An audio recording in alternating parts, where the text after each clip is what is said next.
El sur de Estados Unidos en las décadas previas a la Guerra Civil representaba una sociedad construida sobre contradicciones fundamentales. Por un lado, los ideales de la República Americana proclamaban la igualdad de todos los hombres y los derechos inalienables a la vida, la libertad y la búsqueda, de la felicidad. Por otro, millones de seres humanos vivían encadenados a un sistema que los reducía legalmente a la categoría de propiedad, negándoles toda humanidad reconocida por la ley. Las grandes plantaciones del sur constituían el motor económico de toda una región y, en muchos sentidos, de la nación entera. El algodón, el tabaco, el arroz y el azúcar fluían desde estos dominios hacia los mercados del norte y de Europa, generando fortunas inmensas que sostenían un estilo de vida aristocrático. Los hacendados sureños se veían a sí mismos como herederos de una tradición noble, caballeros rurales que mantenían vivos los valores del honor, la hospitalidad y el refinamiento que supuestamente se habían perdido en las ciudades industriales del norte. La familia protagonista de esta historia, cuyo nombre específico ha sido parcialmente oscurecido por el tiempo y la vergüenza de sus descendientes, representaba el arquetipo perfecto de esta aristocracia plantadora.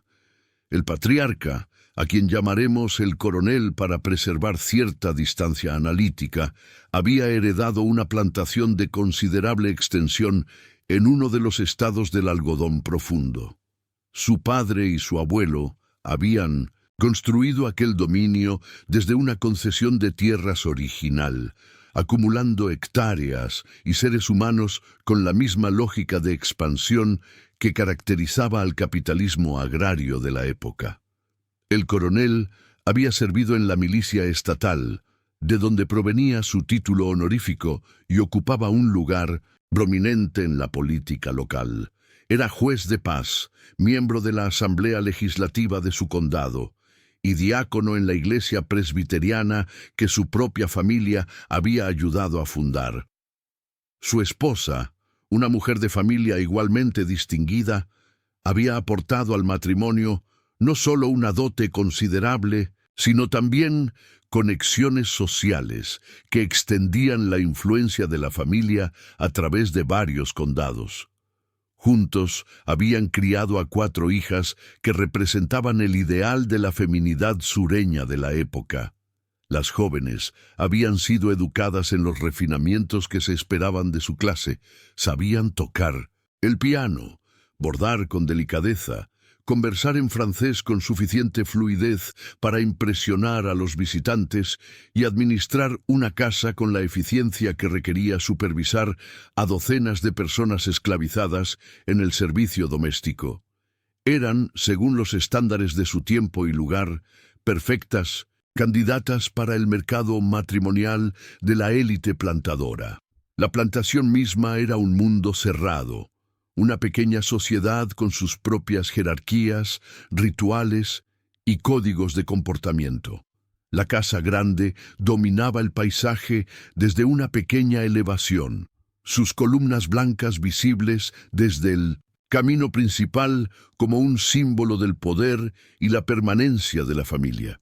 Detrás y a los lados se extendían las dependencias, la cocina separada para evitar incendios y olores, el ahumadero, la lechería, los establos para los caballos finos de la familia y más allá, en hileras ordenadas que imitaban grotescamente una pequeña aldea, las cabañas donde vivían las personas esclavizadas. En el momento en que comienza nuestra historia, la plantación contaba con aproximadamente 120 personas en condición de esclavitud. Algunos trabajaban en los campos de algodón bajo la supervisión de capataces. Otros se dedicaban a oficios especializados como herrería, carpintería o fabricación de barriles, y un grupo selecto servía en la casa grande en contacto directo y constante con la familia propietaria. Entre este último grupo se encontraba el hombre cuya historia se entrelazaría fatalmente con la de las 4 hijas del coronel. Los registros históricos lo identifican con el nombre que le fue impuesto: Samuel. Había nacido en la plantación, hijo de una mujer que servía en la cocina y de un padre cuya identidad nunca fue oficialmente reconocida, aunque los rumores que circulaban entre la comunidad esclavizada sugerían conexiones con la propia familia propietaria de una generación anterior. Samuel había sido seleccionado desde joven para el servicio doméstico, una posición que en la lógica perversa del sistema esclavista se consideraba privilegiada. No sufría el trabajo agotador de los campos ni la exposición constante a los elementos. Recibía mejor alimentación, vestimenta más adecuada y tenía acceso a espacios de la vida blanca que estaban vedados para la mayoría de las personas esclavizadas. Sin embargo, esta proximidad conllevaba sus propios peligros y degradaciones. El servicio doméstico implicaba una vigilancia constante, una necesidad de leer y anticipar los estados de ánimo de los amos y una intimidad forzada con los aspectos más privados de la vida de la familia. Samuel había crecido observando a las 4 hijas del coronel desde la infancia.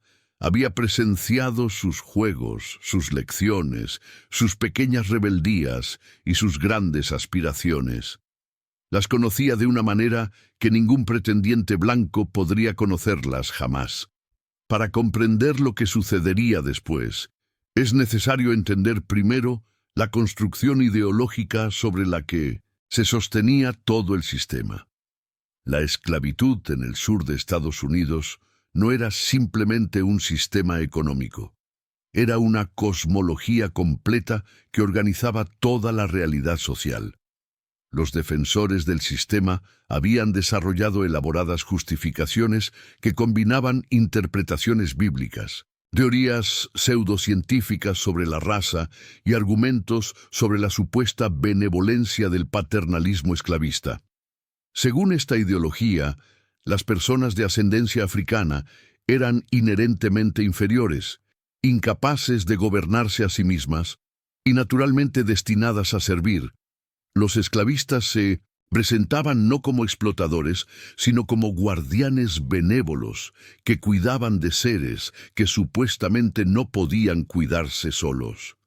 Esta narrativa permitía a los propietarios de plantaciones mantener una imagen de sí mismos como personas morales y cristianas, mientras cometían o permitían atrocidades cotidianas.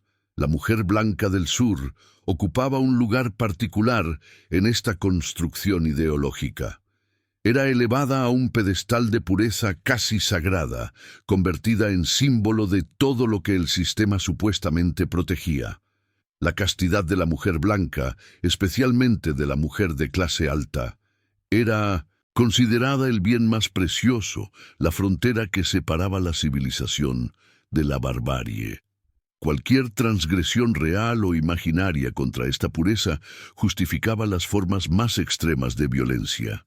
Sin embargo, esta idealización coexistía con una realidad brutalmente diferente. Las plantaciones del sur eran espacios de violencia sexual sistemática, donde los hombres blancos ejercían un poder casi absoluto sobre los cuerpos de las mujeres esclavizadas. Esta violencia era un secreto a voces, visible en los tonos de piel de muchas personas esclavizadas, pero rigurosamente excluida del discurso público.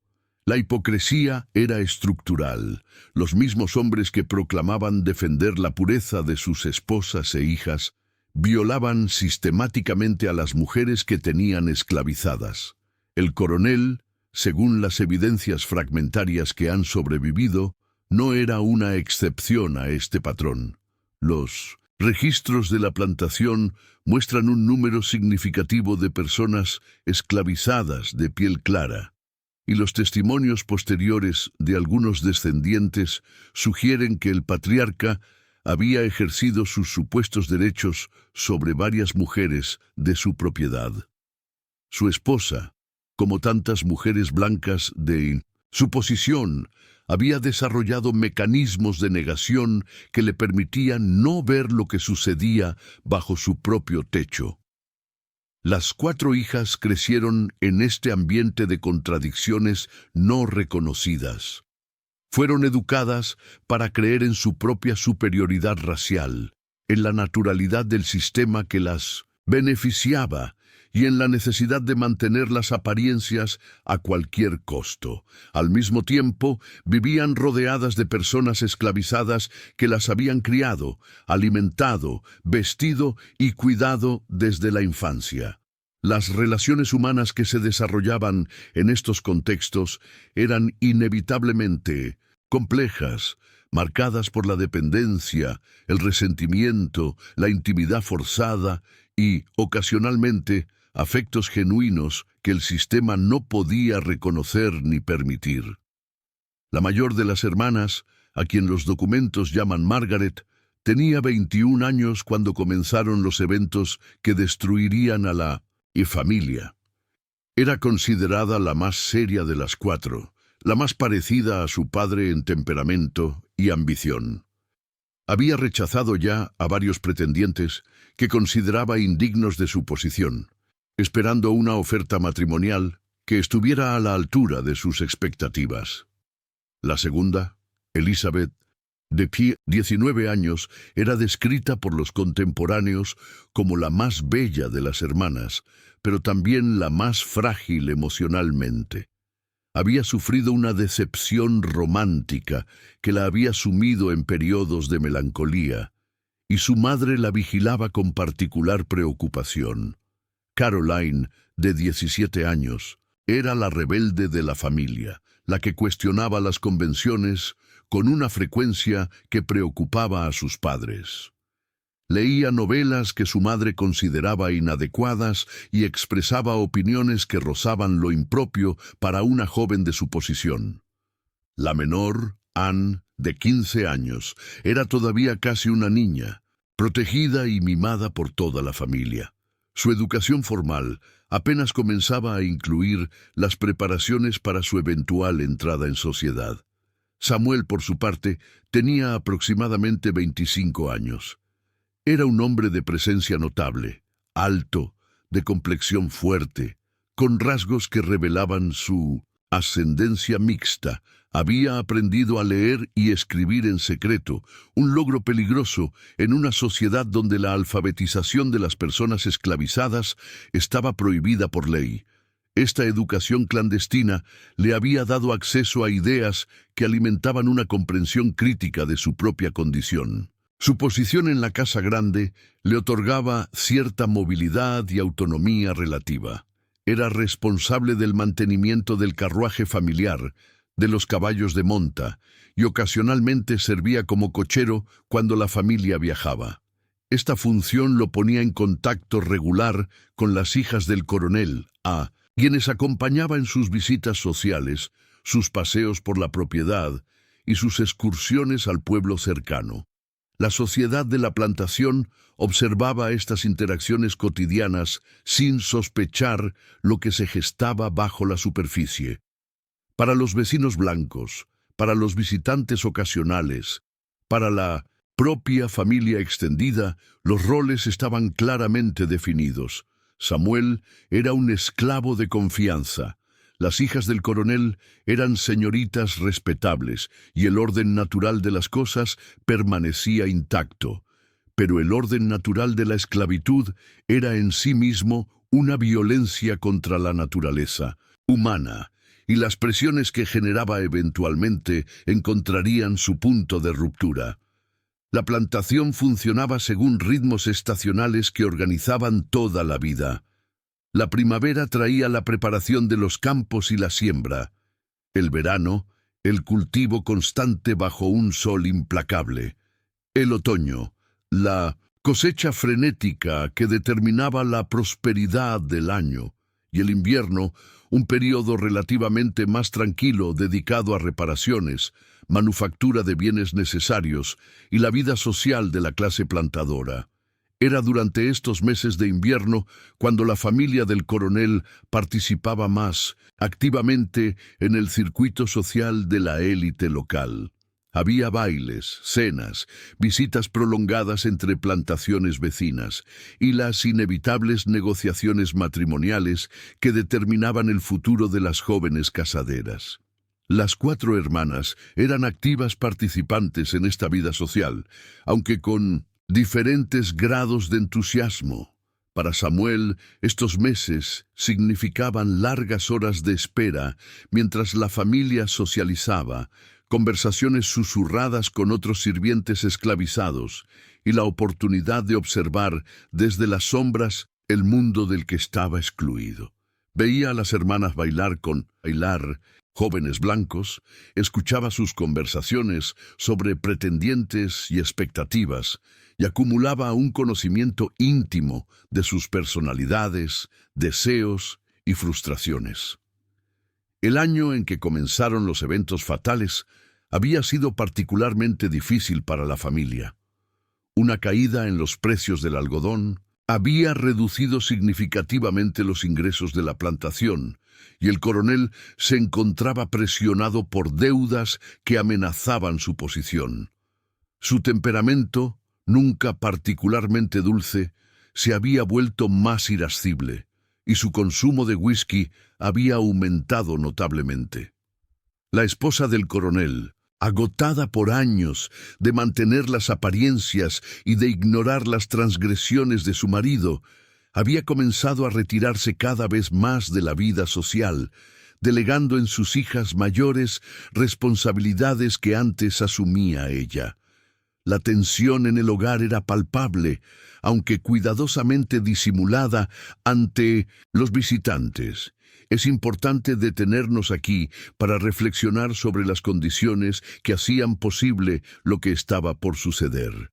La plantación esclavista era un espacio de poder absoluto, donde las líneas entre lo permitido y lo prohibido estaban constantemente siendo trazadas y borradas. Los propietarios blancos podían hacer prácticamente cualquier cosa con las personas que esclavizaban, pero existían prohibiciones tácitas sobre ciertas formas de relación. La más fundamental de estas prohibiciones concernía las relaciones sexuales entre mujeres blancas y hombres negros. Esta prohibición era el reverso exacto de la libertad sexual que los hombres blancos se arrogaban sobre las mujeres esclavizadas. Era también una de las piedras angulares del sistema de supremacía blanca, porque cualquier relación de este tipo amenazaba los fundamentos mismos de la jerarquía racial. Si una mujer blanca podía desear a un hombre negro, entonces toda la construcción ideológica que justificaba la esclavitud se tambaleaba. Por esta razón, la transgresión de esta frontera era castigada con la máxima severidad. Los hombres negros acusados de relaciones con mujeres blancas enfrentaban la muerte, frecuentemente por linchamiento, sin ningún proceso legal. Las mujeres blancas involucradas eran desterradas de la comunidad respetable, internadas en instituciones o, en casos extremos, también asesinadas para preservar el honor familiar. Conocer estas consecuencias es fundamental para entender cualquier relación que pudiera desarrollarse a través de esta frontera. Nadie, ni la persona esclavizada ni la mujer blanca, podía ignorar los riesgos mortales involucrados. Esto no significa que tales relaciones no ocurrieran. Los registros históricos documentan numerosos casos, pero sí significa que cualquier interpretación simplista de estos eventos como simples romances resulta inadecuada. La esclavitud era un sistema de dominación total que corrompía todas las relaciones humanas que tocaba. El consentimiento, tal como lo entendemos hoy, era una imposibilidad estructural dentro de este sistema. Una persona esclavizada no podía consentir libremente a nada cuando su cuerpo, su trabajo, su descendencia y su propia vida pertenecían legalmente a otra persona. Del mismo modo, las mujeres blancas, aunque ocupaban una posición de privilegio dentro del sistema, estaban sujetas a sus propias formas de dominación patriarcal que limitaban severamente su autonomía. Con estas consideraciones en mente, podemos aproximarnos a los eventos que transformarían a esta familia en un símbolo de las contradicciones autodestructivas del sistema esclavista. Parte 2. Realidad privada y desequilibrio de poder. Los primeros indicios de que algo irregular ocurría en la plantación del coronel aparecieron gradualmente, como síntomas de una enfermedad que se oculta hasta que resulta imposible ignorarla. Los testimonios que han sobrevivido, fragmentarios, contradictorios, filtrados a través de generaciones de vergüenza y secreto, permiten reconstruir una secuencia aproximada de eventos que se desarrollaron a lo largo de varios años. Es crucial establecer desde el principio que cualquier relación sexual entre Samuel y las hijas del coronel estaba fundamentalmente marcada por el desequilibrio de poder que definía la esclavitud. Samuel era propiedad legal de la familia.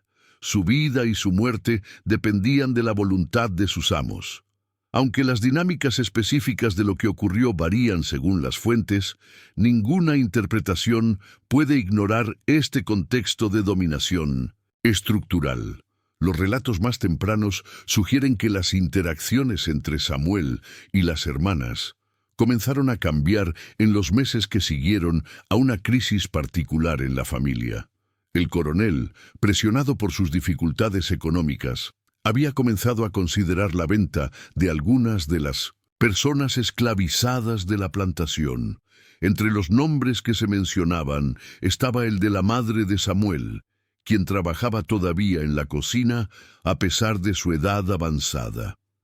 La perspectiva de esta separación había sumido a Samuel en una desesperación comprensible. En el mundo de la esclavitud, los lazos familiares eran las únicas conexiones verdaderamente personales que las personas esclavizadas podían mantener, y aún éstas estaban sujetas a la arbitrariedad de los propietarios. La venta de su madre significaría probablemente no volver a verla nunca.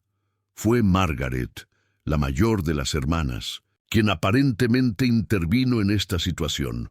Los documentos sugieren que habló con su padre en defensa de la anciana, argumentando que su valor como cocinera era insustituible y que su venta afectaría la calidad de vida de toda la familia. El coronel, quizás conmovido por la preocupación de su hija o simplemente convencido por sus argumentos prácticos, pospuso la venta. Este episodio estableció un precedente significativo. Samuel había contraído una deuda de gratitud con Margaret, y Margaret había experimentado el poder de intervenir en el destino de las personas esclavizadas de una manera que iba más allá de las órdenes cotidianas. La dinámica entre ellos se había alterado sutilmente.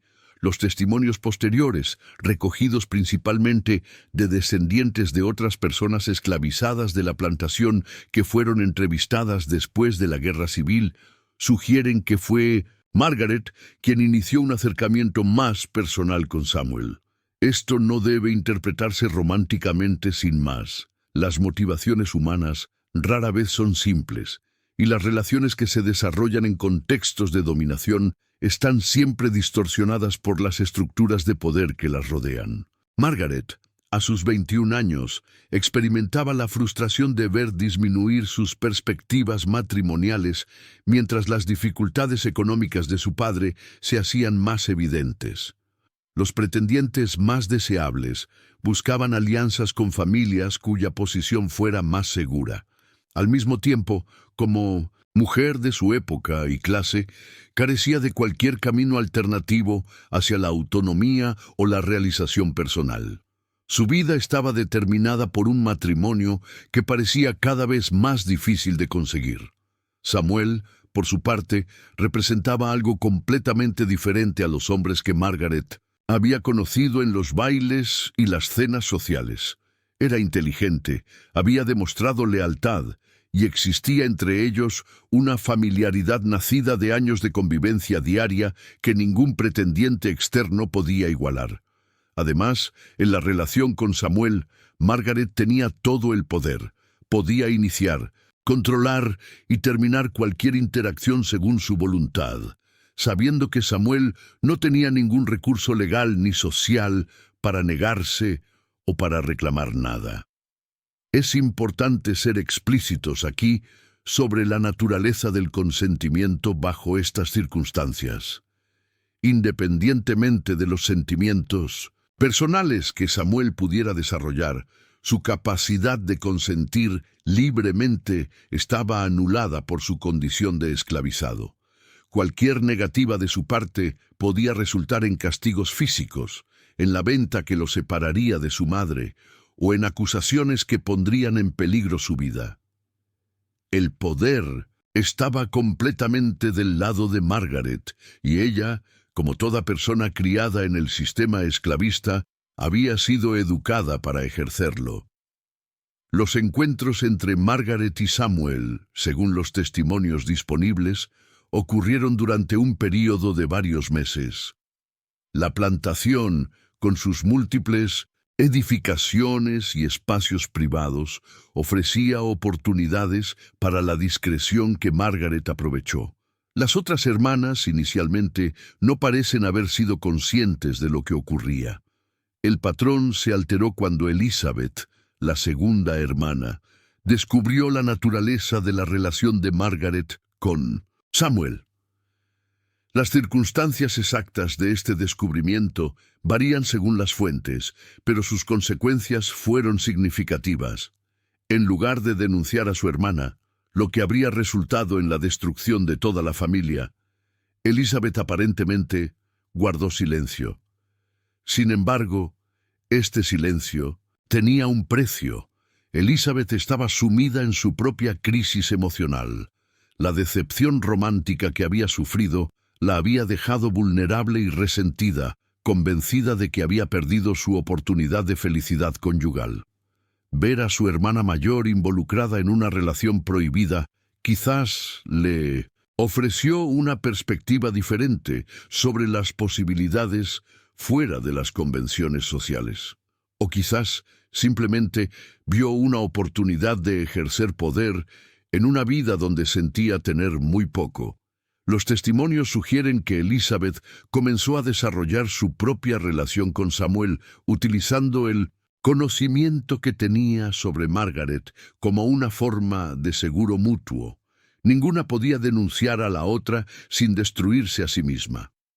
Samuel, atrapado entre las dos hermanas, no tenía ningún poder para rechazar a ninguna ni para controlar la situación que se desarrollaba a su alrededor. Debemos detenernos aquí para considerar la posición de Samuel en estos eventos. La historiografía tradicional, cuando ha abordado casos similares, ha tendido a presentar a los hombres esclavizados en estas situaciones de dos maneras igualmente distorsionadas: como víctimas pasivas sin agencia propia, o como seductores activos que transgredieron las normas raciales. Ninguna de estas interpretaciones captura la complejidad de la experiencia humana bajo la esclavitud. Samuel era un ser humano completo, con deseos, miedos, esperanzas y estrategias de supervivencia. Había aprendido desde la infancia a navegar un sistema diseñado para deshumanizarlo, desarrollando una inteligencia social aguda que le permitía anticipar peligros y encontrar espacios de relativa autonomía dentro de su cautiverio. Las relaciones que estaba desarrollando con las hijas del coronel eran indudablemente peligrosas, pero también representaban quizás una forma de poder paradójico dentro de un sistema que le negaba todo poder. Al mismo tiempo, es fundamental no romantizar esta situación. El peligro para Samuel era real y constante. Cualquier cambio, en la disposición de las hermanas. Cualquier descubrimiento por parte de otros miembros de la familia, cualquier rumor que llegara a oídos equivocados, podía significar su muerte. Vivía en un estado de vulnerabilidad extrema que ningún análisis puede minimizar. La situación se complicó aún más cuando Caroline, la tercera hermana, se incorporó a la dinámica. Caroline, la rebelde de la familia, aparentemente descubrió lo que sus hermanas mayores ocultaban y, fiel a su naturaleza contraria, decidió participar en lugar de denunciar. Las motivaciones que los testimonios le atribuyen son variadas: deseo de transgresión, competencia con sus hermanas, soledad emocional, o simplemente la curiosidad de una joven que había aprendido que las reglas que gobernaban su vida eran arbitrarias e injustas. Para este punto, 3 de las 4 hijas del coronel mantenían una relación con Samuel, y un sistema de complicidad mutua las vinculaba en un secreto compartido. Las dinámicas entre las hermanas se alteraron profundamente. Tensiones antiguas se agudizaron mientras que nuevas alianzas se formaban.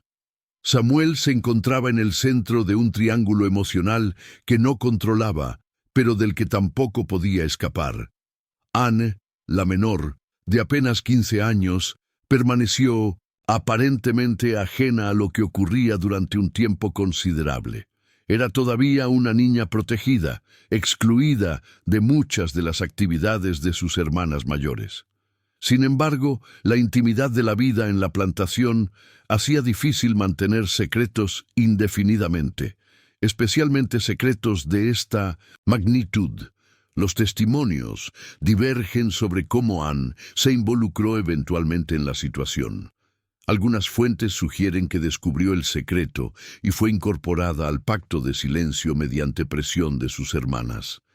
Otras indican que su participación fue más activa, aunque su corta edad hace especialmente perturbadora cualquier implicación directa. Lo que sí sabemos es que al final, las 4 hermanas estarían vinculadas al escándalo que destruiría a la familia.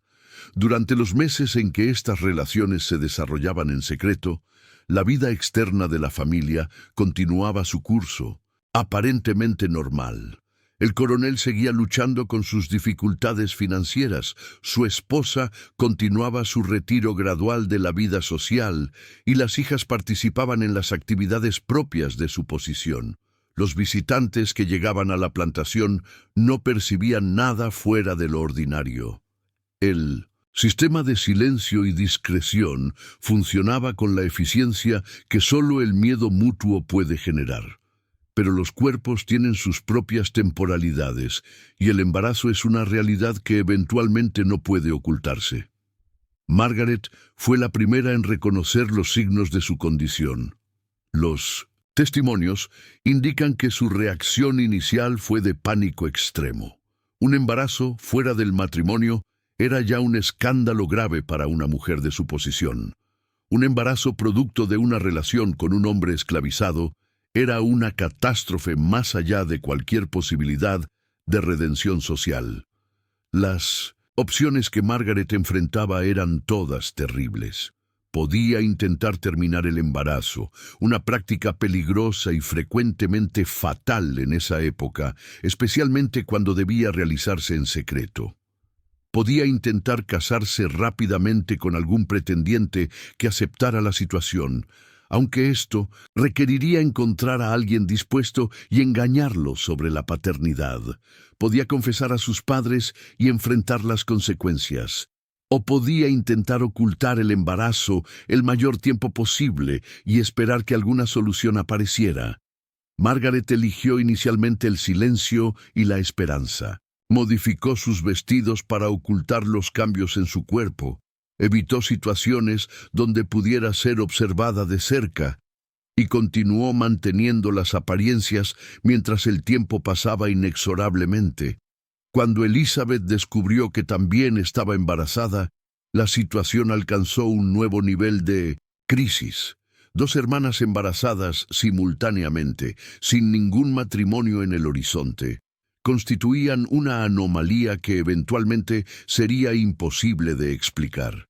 Las hermanas, unidas ahora por una desesperación compartida, comenzaron a planear cómo enfrentar lo que se avecinaba. Los siguientes meses fueron un período de tensión insoportable en la plantación. Caroline descubrió su propio embarazo poco después de sus hermanas, y los testimonios sugieren que Anne, la menor, estaba también en una situación similar, aunque su juventud hacía que su condición fuera particularmente tardía en manifestarse. 4 hermanas embarazadas, todas del mismo hombre, un hombre que era propiedad de su padre. La magnitud del escándalo que se gestaba era casi incomprensible dentro del marco moral y social de la época.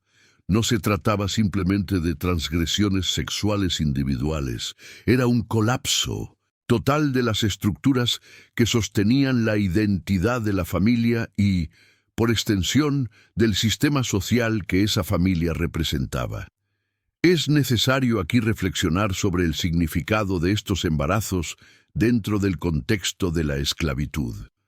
Según las leyes vigentes en todos los estados esclavistas, la condición de una persona se heredaba de la madre. Esto significaba que los hijos de mujeres esclavizadas nacían esclavizados, independientemente de quién fuera el padre, lo que permitía a los propietarios blancos violar sistemáticamente a las mujeres que esclavizaban sin ninguna consecuencia legal, acumulando además propiedad humana con cada nacimiento. Pero la situación inversa, hijos de madres blancas y padres esclavizados, representaba una anomalía que el sistema no podía asimilar fácilmente. Estos niños nacerían legalmente libres, con sangre mezclada que desafiaba las categorías raciales sobre las que se construía toda la sociedad. Serían la prueba viviente de que las fronteras que la supremacía blanca proclamaba naturales e inmutables eran, de hecho, ficciones sostenidas por la violencia. Samuel, mientras tanto, experimentaba los acontecimientos desde una posición de vulnerabilidad extrema. Sabía que si los embarazos se hacían públicos, él sería el principal objetivo de la violencia que seguiría. No existía ningún escenario en el que pudiera sobrevivir al escándalo que se avecinaba. Su única esperanza residía en que las hermanas encontraran alguna manera de resolver la situación sin que su participación fuera revelada. Pero las opciones de las hermanas se reducían cada día que pasaba. Los vestidos podían modificarse solo hasta cierto punto. Las excusas de enfermedad o retiro podían sostenerse solo por un tiempo limitado, y los cuerpos continuaban transformándose según su propia lógica inexorable. La crisis llegó a su punto de ruptura cuando la esposa del coronel, a pesar de su habitual distanciamiento de la vida familiar, comenzó a notar algo extraño en el comportamiento de sus hijas. Los testimonios sugieren que fue ella quien primero enfrentó a Margaret con sus sospechas y que la confesión que siguió destruyó los últimos vestigios de la fachada familiar. La reacción del coronel, cuando fue informado de la situación, se describe en los testimonios como una combinación de furia, horror y colapso emocional. El hombre que había construido toda su identidad sobre su posición de patriarca respetado, de pilar de la comunidad, de defensor del orden social, descubrió que ese orden se había derrumbado completamente bajo su propio techo. Lo que siguió fue un período de caos y decisiones desesperadas que marcarían el destino de todos los involucrados. La familia se encerró en la plantación, cancelando todas las actividades sociales con excusas de enfermedad. Samuel fue inmediatamente confinado, aunque no se tomaron acciones más drásticas contra él en ese momento, posiblemente porque las hermanas intercedieron o porque el coronel no sabía cómo proceder sin hacer público el escándalo. Los planes que la familia desarrolló para enfrentar la crisis revelan hasta qué punto la preservación de las apariencias era prioritaria, incluso sobre el bienestar de los individuos. Se consideró enviar a las hermanas a diferentes destinos lejanos, bajo pretextos variados, donde pudieran dar a luz en secreto y los niños fueran entregados a orfanatos o familias dispuestas a recibirlos sin preguntas. Se consideró también la posibilidad de hacer pasar los embarazos como resultado de relaciones con hombres blancos desconocidos, una historia deshonrosa pero menos catastrófica que la verdad. Sin embargo, la logística de ocultar 4 embarazos simultáneos resultó imposible. Los rumores comenzaron a circular entre las personas esclavizadas de la plantación, quienes tenían acceso a información que los blancos asumían que no poseían.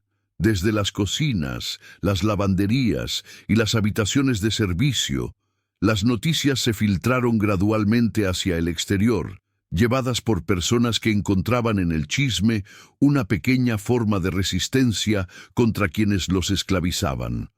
Los vecinos comenzaron a notar el aislamiento anormal de la familia, las visitas que eran rechazadas, los eventos sociales a los que no asistían, los sirvientes que llegaban con excusas cada vez menos creíbles, todo contribuyó a generar especulación. En una sociedad donde la reputación lo era todo, la sospecha podía ser casi tan dañina como la certeza.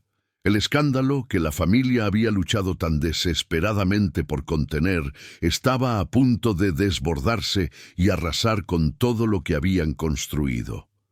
Parte 3. Negación, silencio y supresión histórica. La revelación pública de lo que había ocurrido en la plantación del coronel se produjo no como un solo evento explosivo, sino como una erosión gradual del secreto que la familia había intentado mantener. Los primeros rumores que circularon en la comunidad blanca local fueron recibidos con incredulidad. La magnitud de la transgresión era tan grande que parecía imposible de aceptar. La sociedad esclavista del sur había desarrollado mecanismos muy refinados para no ver lo que no quería ver. Las relaciones entre hombres blancos y mujeres esclavizadas se ignoraban sistemáticamente, a pesar de ser evidentes en el color de piel de muchas personas en las plantaciones. Pero la situación inversa, mujeres blancas con hombres esclavizados, era tan amenazante para los fundamentos del sistema que la negación era casi automática. Los vecinos que escuchaban los rumores sobre la familia del coronel pasaban por varias etapas de respuesta. Primero, rechazaban la posibilidad como calumnia malintencionada. Luego, cuando los indicios se acumulaban, buscaban explicaciones alternativas que preservaran el orden social. Quizás las hermanas habían sido víctimas de engaño, quizás había habido violación por parte de hombres blancos desconocidos, quizás los rumores mismos eran una conspiración contra una familia respetable. El coronel intentó inicialmente controlar la narrativa. Hay indicios de que presentó la situación como un ataque contra su familia, posiblemente culpando a Samuel de violación para preservar algo de la reputación de sus hijas. Esta era una estrategia común en casos donde las fronteras raciales sexuales habían sido cruzadas. Al presentar al hombre negro como agresor y a la mujer blanca como víctima, se podía mantener la ideología de la supremacía blanca intacta, incluso cuando los hechos contradecían esa narrativa. Sin embargo, la acusación de violación era difícil de sostener cuando se trataba de 4 hermanas. La explicación de una violencia sexual que hubiera afectado a todas las hijas de la familia sin que ninguna denunciara, sin que los padres notaran nada, era inverosímil incluso para los más decididos a creer. Además, los testimonios de las personas esclavizadas de la plantación, aunque carecían de peso legal, circulaban en las cocinas y los patios de otras plantaciones, contando una historia muy diferente. El colapso de la posición social de la familia fue rápido y completo. Las invitaciones sociales dejaron de llegar, las visitas de vecinos se interrumpieron.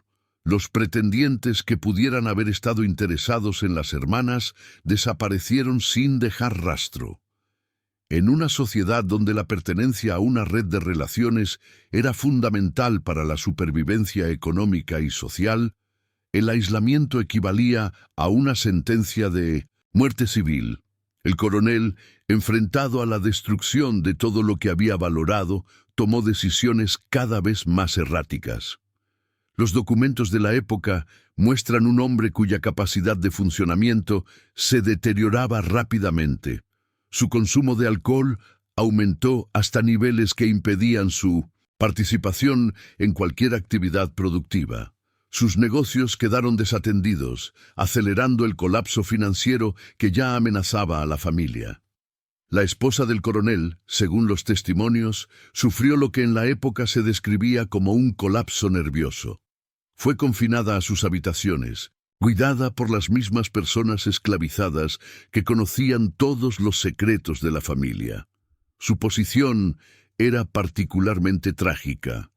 Había invertido toda su vida en mantener un orden doméstico que resultó ser una fachada, y ahora debía enfrentar la realidad de que ese orden nunca había existido. Las 4 hermanas enfrentaron destinos diferentes pero igualmente devastadores. Los nacimientos ocurrieron en la mayor clandestinidad posible, pero no pudieron ocultarse completamente. Los niños que nacieron, los registros disponibles no permiten confirmar cuántos ni qué sexo tenían, fueron inmediatamente separados de sus madres y entregados a destinos que se mantuvieron en secreto. Algunos testimonios sugieren que al menos algunos de estos niños fueron vendidos como esclavos, a pesar de que legalmente, como hijos de madres libres, deberían haber nacido libres. Esta práctica, aunque ilegal, no era desconocida. Existían redes que traficaban con personas de estatus legal ambiguo, aprovechándose de la incapacidad de estas personas para demostrar su condición libre. Otros testimonios indican que algunos niños fueron dejados en orfanatos de ciudades lejanas donde crecerían sin conocer jamás su origen. El destino de las hermanas después de los nacimientos varió según su posición en la familia y las circunstancias específicas de cada una. Margaret, la mayor, aparentemente fue enviada a vivir con parientes lejanos en un estado del norte, donde podía pasar por viuda bajo un nombre falso.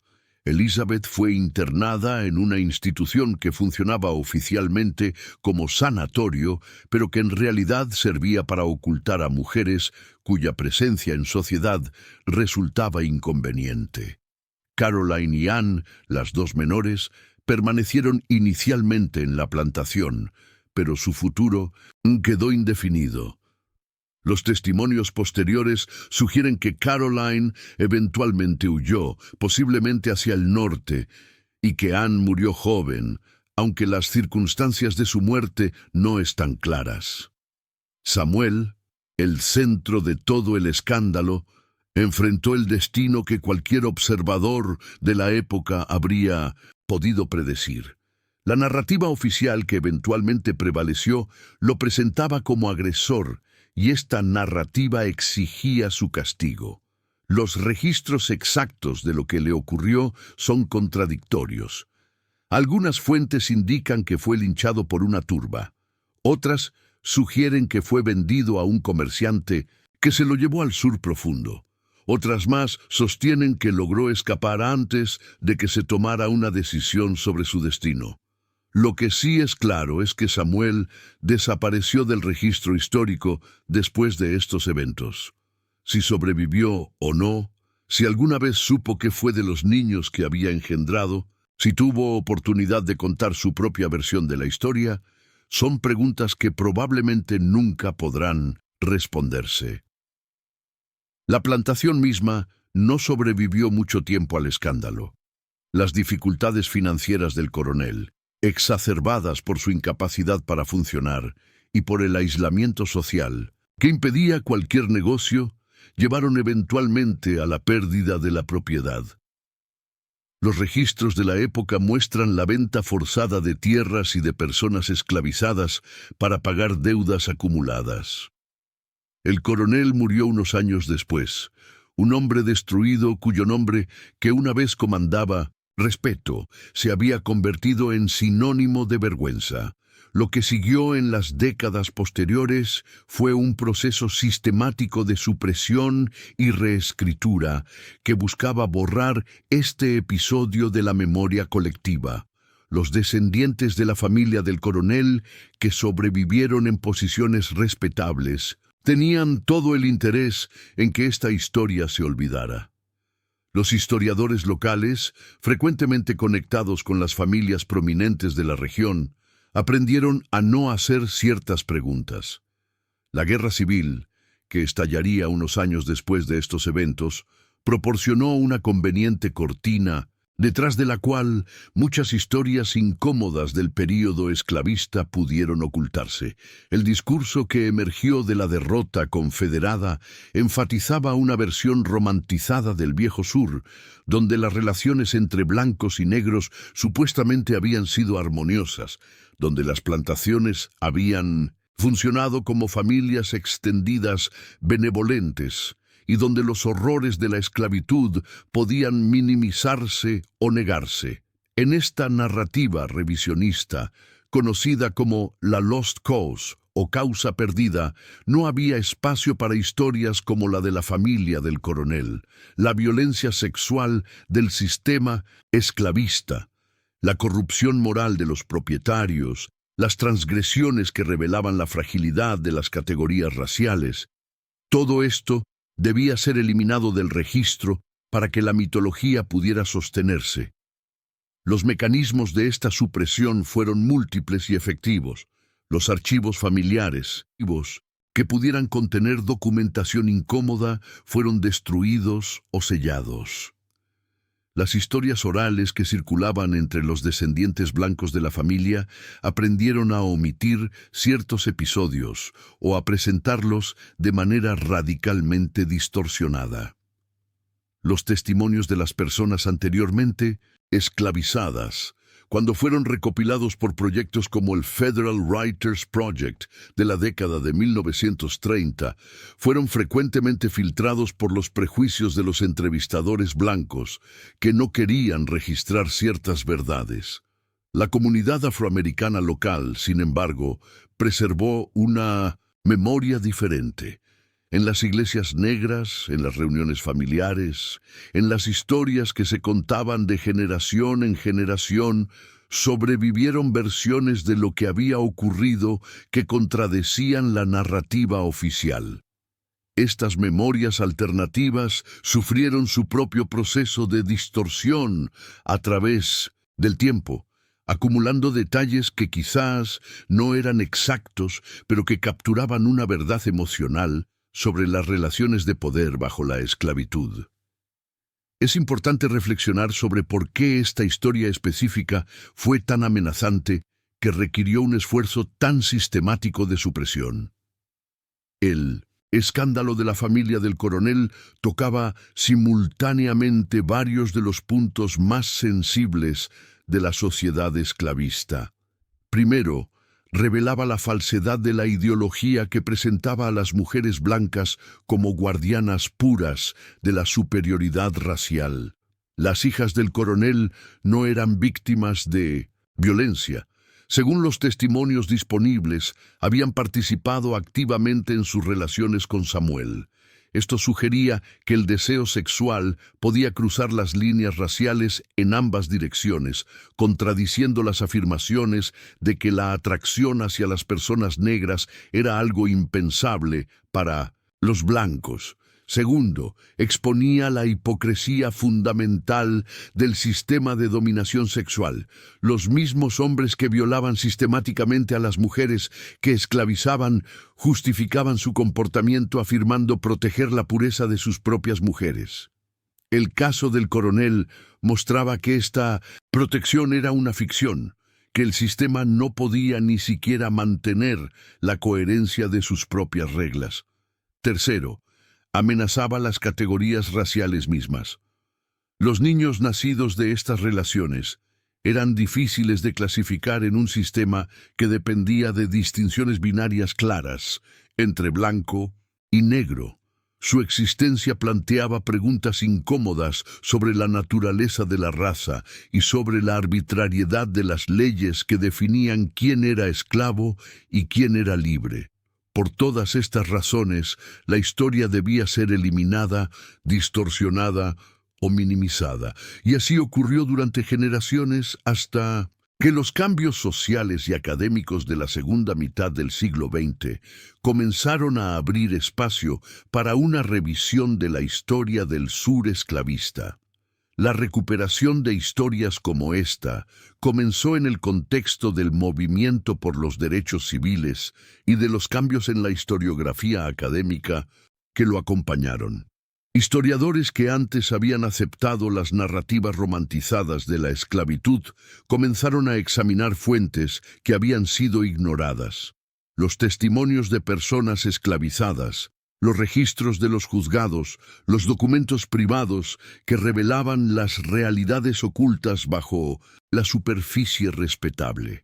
En el caso específico de la familia del coronel, la investigación se benefició de varias fuentes que habían sobrevivido a los intentos de supresión. Los registros del condado conservaban documentos legales relacionados con la venta de la plantación y la disposición de los bienes del coronel. Las entrevistas del Federal Writers Project, aunque filtradas, contenían referencias oblicuas a los eventos. Y, crucialmente, los descendientes de las personas esclavizadas en la plantación habían preservado memorias orales que, trianguladas con otras fuentes, permitían reconstruir una versión más completa de lo ocurrido. Sin embargo, debemos ser honestos sobre los límites de lo que puede conocerse. Esta historia, como tantas del período esclavista, está necesariamente incompleta. Los protagonistas principales no dejaron testimonios directos. Lo que sabemos de sus experiencias y motivaciones se filtra a través de capas de mediación, prejuicio y tiempo. El relato que podemos construir es aproximado, una interpretación basada en las evidencias disponibles, pero inevitablemente parcial. Lo que sí podemos afirmar con certeza es que las fuerzas que suprimieron esta historia durante tanto tiempo no eran neutrales. La supresión servía a intereses específicos, protegía la reputación de familias cuyo prestigio dependía de olvidar sus orígenes, sostenía una narrativa del sur que evadía confrontar las realidades de la esclavitud y perpetuaba estructuras de poder racial que continuaban funcionando mucho después de que la esclavitud formal hubiera terminado. La historia del silencio es, en muchos sentidos, tan significativa como la historia de los eventos mismos. El silencio no era pasivo, era activamente mantenido, cuidadosamente gestionado, constantemente reproducido. Cada generación que no contaba esta historia, cada historiador que no hacía ciertas preguntas, cada archivo que no preservaba ciertos documentos, contribuía a un proceso que no era simplemente olvido, sino eliminación deliberada. Y los costos de este silencio fueron reales. Los descendientes de Samuel y de los niños que nacieron de estas relaciones fueron privados del conocimiento de su propia historia. Las comunidades afroamericanas que preservaban memorias alternativas fueron desacreditadas, sus testimonios descartados como folclore poco confiable.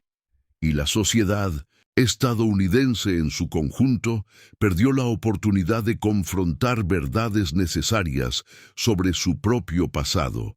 El proceso de recuperación que comenzó hace décadas continúa todavía. Nuevas fuentes siguen apareciendo. Nuevas metodologías permiten extraer información de documentos que antes parecían agotados. Y crucialmente, un ambiente social diferente permite hacer preguntas que antes no podían formularse. Esta recuperación no es simplemente un ejercicio académico. Las estructuras de poder racial que se construyeron durante la esclavitud no desaparecieron con su abolición. Se transformaron, se adaptaron, continuaron operando bajo nuevas formas. Entender cómo funcionaban esas estructuras, cómo se reproducían, cómo suprimían las verdades que las amenazaban, es esencial para entender el presente y para imaginar futuros diferentes. Parte 4. Reconocimiento, legado y reflexión moral. La recuperación histórica del caso de la familia del coronel y de Samuel se inscribe en un movimiento más amplio que ha transformado nuestra comprensión de la esclavitud en las Américas durante las últimas décadas.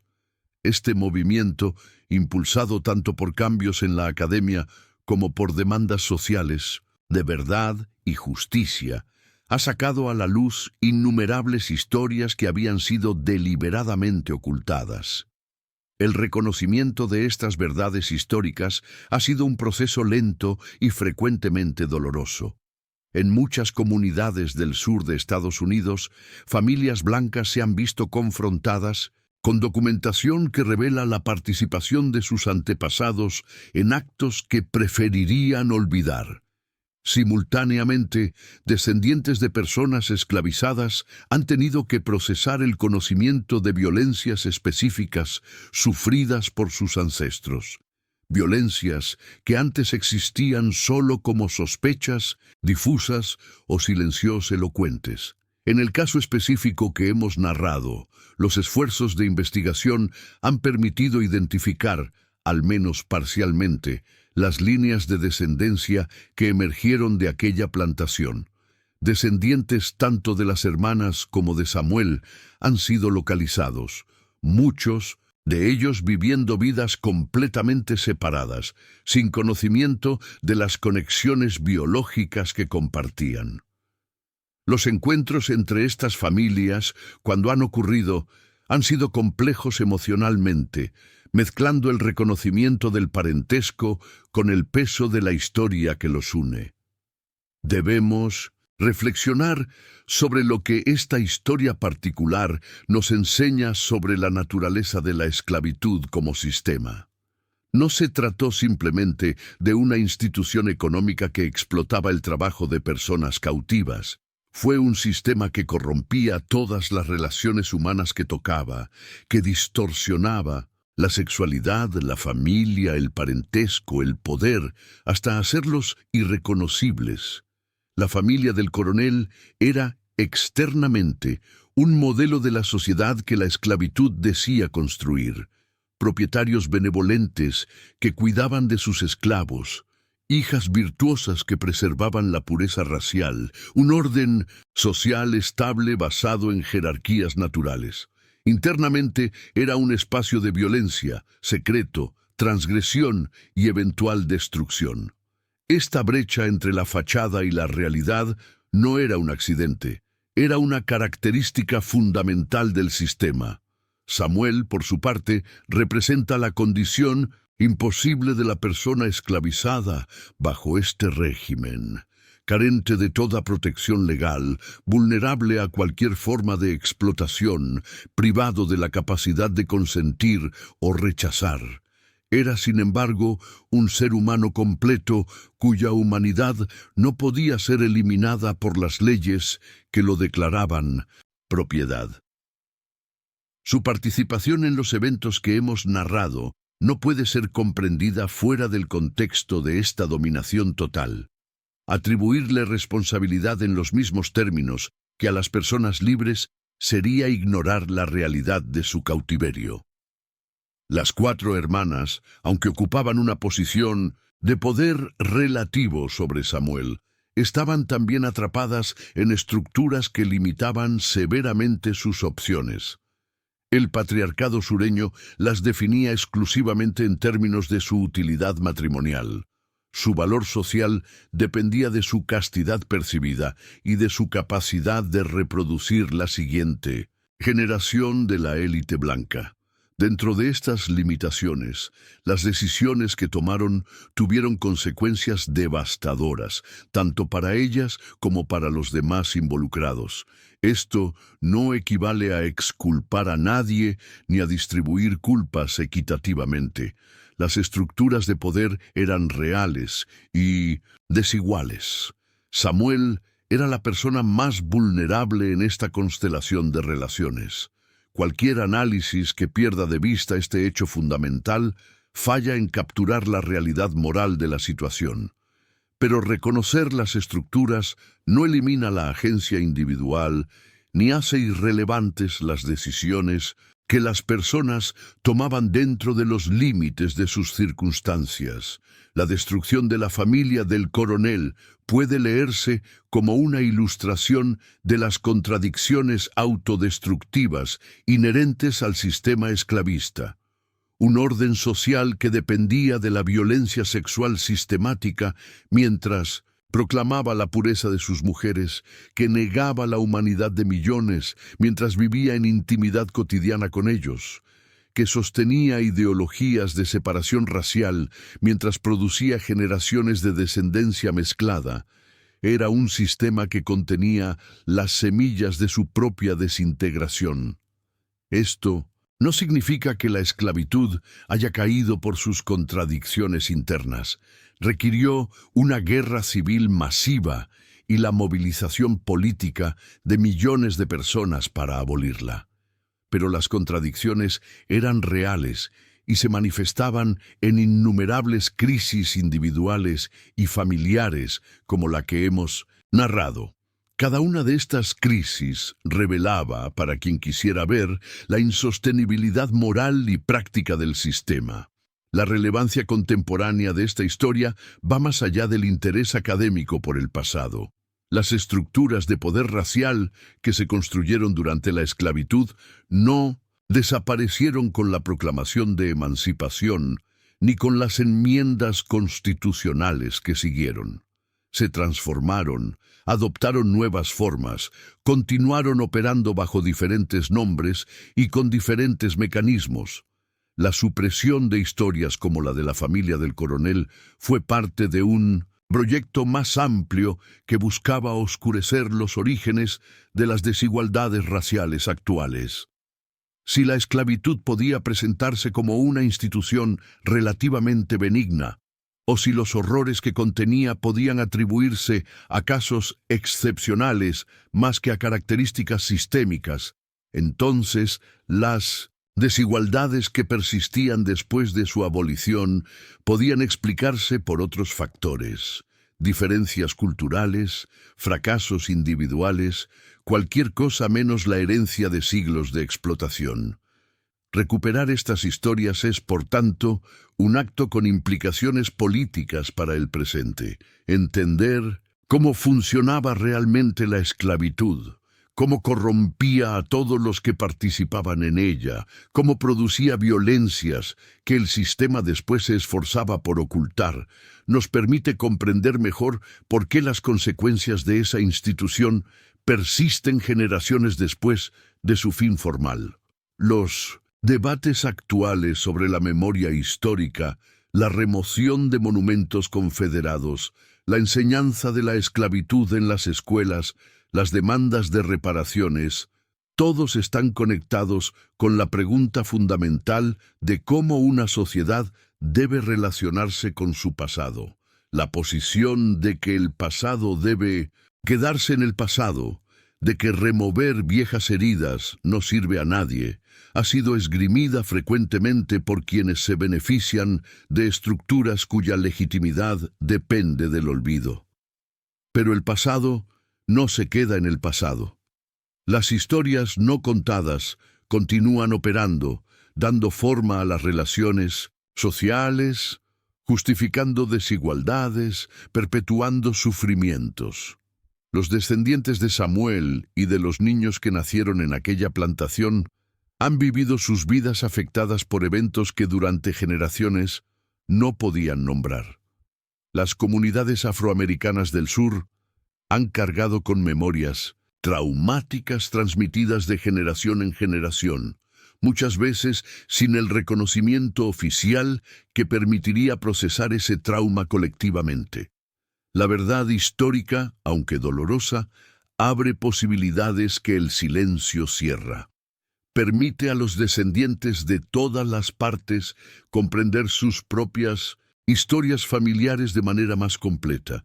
Permite a las comunidades enfrentar legados difíciles en lugar de reprimirlos. Permite a las sociedades construir futuros diferentes sobre fundamentos de honestidad más que de negación. Esto no significa que la recuperación de estas verdades sea un proceso simple o que tenga un punto final claro. Las historias del período esclavista están frecuentemente fragmentadas, las evidencias son incompletas, las interpretaciones pueden ser múltiples.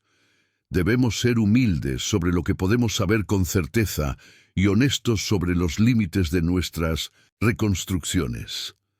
Tampoco significa que la verdad histórica por sí sola sea suficiente para remediar las injusticias del pasado. Saber lo que ocurrió no devuelve las vidas perdidas, no repara los daños causados, no elimina las desigualdades acumuladas a lo largo de siglos, pero es un paso necesario, una condición previa para cualquier proceso serio de reconocimiento, reparación y transformación. La historia de la familia del coronel y de Samuel nos confronta con preguntas incómodas que no tienen respuestas fáciles. ¿Cómo juzgamos moralmente a personas que actuaron dentro de sistemas que distorsionaban toda posibilidad de acción ética? ¿Cómo honramos la memoria de quienes sufrieron violencias que fueron después silenciadas sistemáticamente? ¿Cómo nos relacionamos con antepasados cuyas acciones, vistas desde nuestra perspectiva actual, resultan indefendibles? No pretendo ofrecer aquí respuestas definitivas a estas preguntas. Lo que sí puedo afirmar es que el silencio no es una respuesta adecuada, que la negación no hace desaparecer las realidades que pretende ocultar, que las sociedades, como las personas, no pueden sanar de traumas que se niegan a reconocer. La institución de la esclavitud fue un crimen de proporciones casi incomprensibles, sostenido durante siglos por ideologías que proclamaban su naturalidad y su necesidad. Las historias individuales que emergieron de ese sistema, historias de violencia, resistencia, supervivencia, amor distorsionado, familias rotas, descendencias ocultas, son los fragmentos a través de los cuales podemos empezar a comprender la magnitud de ese crimen. La familia del coronel colapsó bajo el peso de sus propias transgresiones, pero ese colapso fue síntoma de una enfermedad más amplia que afectaba a toda una sociedad. Los propietarios de esclavos vivían vidas construidas sobre mentiras, mentiras sobre la naturaleza de la raza, sobre la legitimidad de su poder, sobre la moralidad de sus acciones, sobre la realidad de sus propias familias. Cuando esas mentiras se volvían insostenibles, como ocurrió en aquel caso particular, la destrucción que seguía revelaba la fragilidad de todo el edificio. Samuel, cuya voz no podemos escuchar directamente a través del tiempo, representa a los millones de personas cuyas historias fueron silenciadas por el sistema que las explotaba. Su experiencia, atrapado entre las demandas de múltiples personas que tenían poder sobre él, utilizado y luego descartado cuando se convirtió en inconveniente, borrado de los registros oficiales. Es una experiencia que se repitió innumerables veces a lo largo y ancho del sur esclavista. Honrar su memoria y la de todos los que compartieron su condición requiere más que un reconocimiento simbólico, requiere un compromiso con la verdad que desafíe las narrativas convenientes que protegen privilegios presentes invocando un pasado falsificado.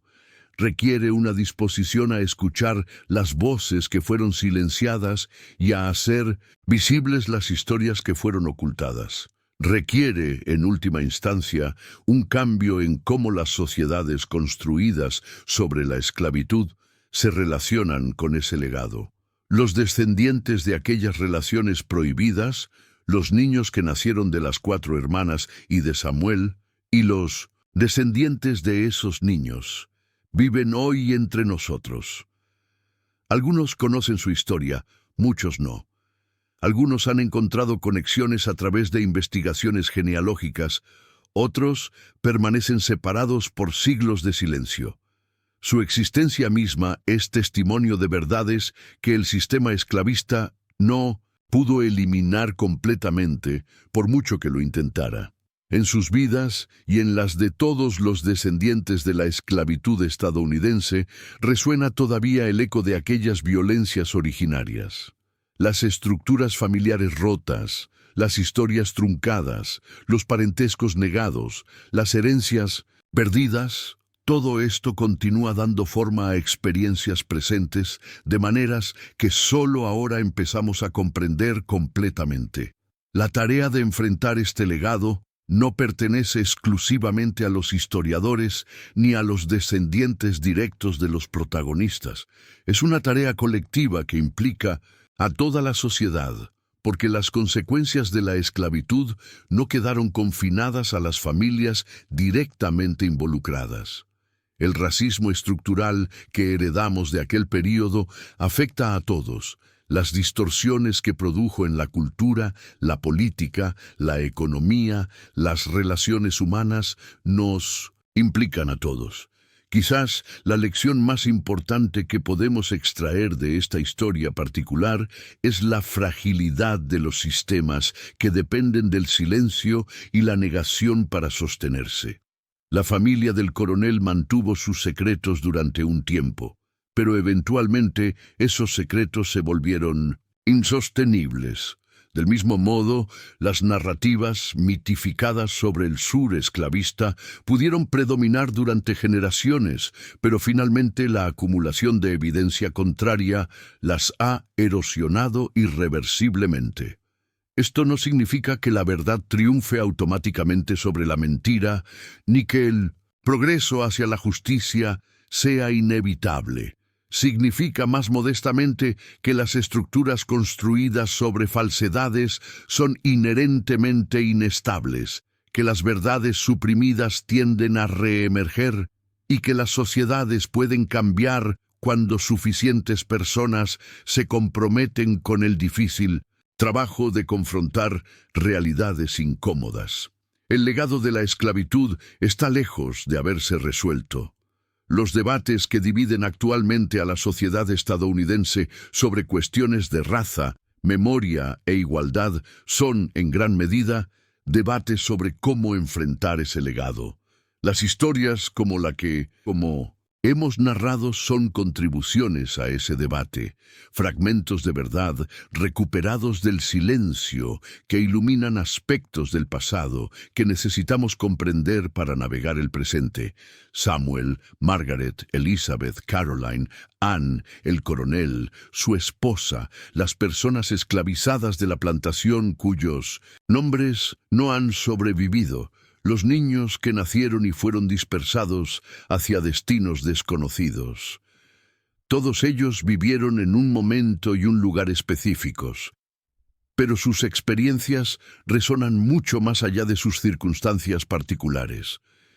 En ellos vemos reflejadas las dinámicas de poder, violencia, intimidad forzada y resistencia silenciosa que caracterizaron a la esclavitud en todo el continente americano.